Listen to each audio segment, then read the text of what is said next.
Houston, Tranquility Base here. The Eagle has landed. Yeah, today's December 14th, and tomorrow is, for me, is moose season. Because of our living here for so long, living in the bush, we get to hunt in the winter for subsistence. In other words, to put a moose in the freezer to continue to eat. And so it's the day before the start of the season. The season lasts until the end of March, so it's a long season. But I think I'm going to go out today, and I'm going to take the snow machine and pack down the back trail.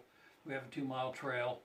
Goes down to Sucker Creek, and I want to pack that down. That's generally kind of the area where I typically get a moose, so I want to get a trail laid in and start preparing, for getting a moose. And so, since I'm going to be breaking the trail, I need to wear my gaiters today because there's a good possibility that I'm going to be off in the snow, getting the snow machine unstuck and things like that. So it's good to have the gaiters on, keep the snow out, nice snug fit so I don't have to worry about that. Ideally, I'm going to drive down the trail, take a look, see tracks, what's going on, the activity, turn around and come back. But sometimes you get stuck. A couple years ago, I got stuck in a little creek that I have to cross, and I had the machine there for 2 days in knee-deep water. So you never know. But at any rate, this is the start of the process of getting our winter moose and filling the freezer with meat. Okay, I'm going to head down the back trail. All right, be safe. Okay, love you. Wish me luck. Good luck. Yeah, a little bit of fog forming. Getting some sun on the solar panels though. Always a good thing. I had a couple inches of snow overnight early this morning, so I had to do some basic chores, clean the snow off of the solar panels and things like that. And of course, if I'm going to go out and break trail and start looking for moose, I need to clean off the snow machine. I haven't really been out of the yard with the machine. Hasn't been anywhere to go to this point. So I haven't bothered to put on my survival gear, my bags, things like that. But yeah, we're going to go out a couple miles this morning and back, and I think I'll add some of it on. Better to be prepared than wanting. So throw on a couple of bags this morning with some basic stuff. Not the stuff that I'm not going to go full gear, what I normally carry with me all winter long at this point. Don't need the added weight, but we'll do some basic stuff. So in case I get stuck or have to walk back or something, I'll be prepared for that. And the good news is I'm not going that far out, so if I did have to walk home, it's not all that far.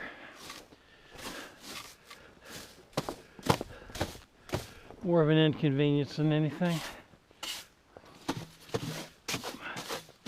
Like this snow. Don't really need it. It's just a little more of an inconvenience than anything. All right, first thing I'm going to add is what I consider my convenience bag.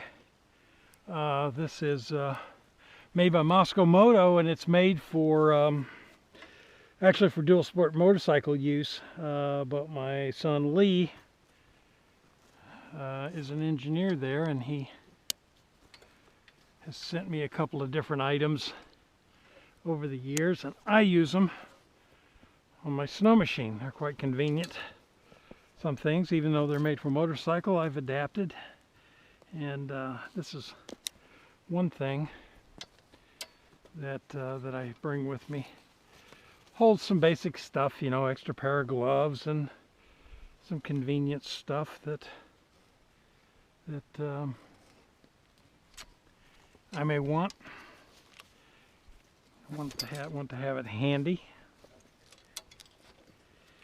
And this is actually, I believe, a tank bag, gas tank bag, and but it won't fit on my gas tank. Snow machine gas tank, at least on this Bearcat, is different from most motorcycles, so kind of have to adjust a little bit, but that's okay. We can make it work. Extra short storage is always nice on the machine, and especially having it handy, you know, where you can get to it quickly. I find that when I get into a situation, I'll tend to not grab things that that could work for me if they're difficult to get to, or I got to go through, you know, 5 steps to get to it. It's probably a matter of laziness, I guess. I think that's what that indicates.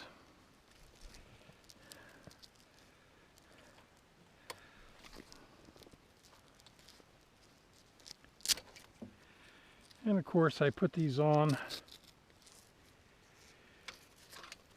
the beginning of winter and take them off in the spring, and so it's only a once-a-year thing, so I always got to kind of refigure things out again, how I do it.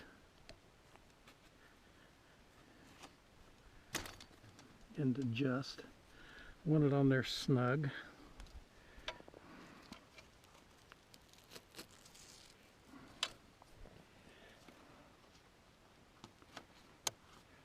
Go.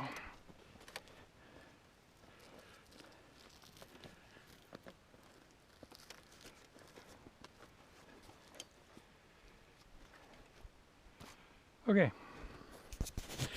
that's attached, and it's really convenient. Like I say, this is for a tank. It's meant to lay kind of flat on the tank, but you know, I got room for stuff here. I've got, what have I got in here?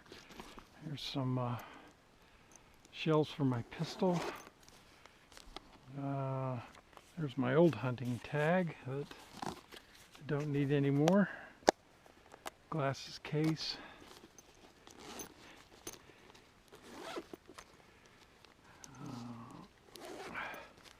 I have a geologist hammer. I'm kind of missing the handle, but use this to chip ice off of the snow machine out from under the track, things like that. It's always good to have handy, so I keep that in there. And I've got a crescent wrench, and what else do I have down there? 2 crescent wrenches in there, which is handy. And then up here usually I'll keep, these are for my skis. These are when it gets real icy and there's not a lot of snow, I'll put those in the back side of my skis, and they'll kick up a scratch up. They're called scratchers. They'll scratch up ice onto my track and keep it lubricated and keep things cool. And so, all right, so next I've got my outdoor research water bottle pouch, insulated. So I've got water, and I usually fill my water bottle with warm water and then put it in here, and then that way I can pretty much go all day in just about any temperature and not have my water frozen. Another thing that I'm going to put in here is a fusee or a road flare. These are handy for obviously attracting attention, starting a fire, and even defense against moose or bear, if necessary. We can use for that. So that's going to go in there. That just sits there just in case. I'm not going to fill this completely up today. I'm not going to spend that time pulling everything together today. I don't need all of that. Another thing that I like about this tank bag, it's got a pouch right here. When I'm out, I carry a 44 pistol. It's a Ruger Red Hawk that I carry with me all the time, because you never know when you're going to run into an ornery moose or something like that. I've never had to use it for that purpose. I've come close a number of times, but for self-defense out in the bush, that's what I carry. And it fits up in my pouch right here, just like that. So all I got to do is unzip it, pull it out. It's right there. It's very handy. It doesn't do any good if you have to dig through an action packer, which is what I also carry strapped down back here in the cargo area. I will put my saw, handy little saw for cutting brush and trees that get down in your way. You never know when the wind is going to knock a tree down on the trail and you have to cut yourself through the path. So keep that handy. In my action packer are things that I use a little less. There's a toe strap, insulated rubber gloves. These are what brand are these? Atlas vinyl gloves, completely waterproof and lined. Boy, if you get into some water out here this time of year in the winter time, these can be a lifesaver. So you can see I carry 2 or 3 extra pair of gloves here. I've got a pair of gloves, those waterproof gloves. There's yet another pair of gloves. These are Arctic mittens that I have in here. If you get into a bad situation out here, you can pretty much count on getting wet. And one of the big things to do to keep yourself safe is to have plenty of things to change into as you get wet, and in particular gloves. So that's what I've got there, and then I've got a socket set in here as well.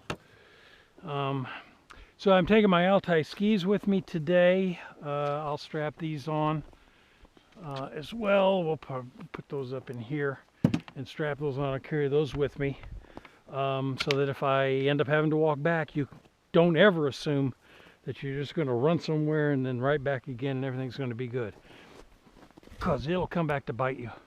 So that and shovel, and that should be all I'm going to carry with me today. And of course I have my spot with me, my personal locator beacon. It's I bought a new one. I've upgraded to a text capable locator because we don't have any cell service out here anymore. Used to, but not now. At any rate, I found it necessary to be able to communicate when I have issues, like I'm broke down on the trail or something. So I upgraded to this one. So, guess I ought to, I'll turn it on. Now it's on. I'll stick it in my Moscow bag here. And so now it's running, and it just sits there. Works fine in the cold. And it'll shortly, once it